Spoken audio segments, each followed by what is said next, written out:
মানিকগঞ্জে হয়ে গেল শ্রী শ্রী রাধা মোহন রায় রথযাত্রা উৎসব। বুধবার বিকেলে বেতিলা হাই স্কুল মাঠে এই রথ টানা উৎসবে শত শত মানুষ অংশ নেয়। শ্রীকৃষ্ণের উত্থান একাদশী উপলক্ষে বেতিলা উত্তর গোস্বামী বাড়ির আয়োজনে প্রায় ৬০০ বছর ঐতিহ্যবাহী এই রথযাত্রা উৎসব হয়ে আসছে।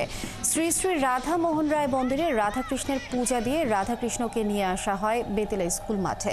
সেখানে ওঠানো হয় রথে। ৭ বার রথের চারিদিকে ঘুরে শুরু হয় রথটান যাত্রা। এতে নানা বয়সী শত শত মানুষ অংশ নেয়। দূর দূরান্ত থেকেও আসেন ভক্তরা।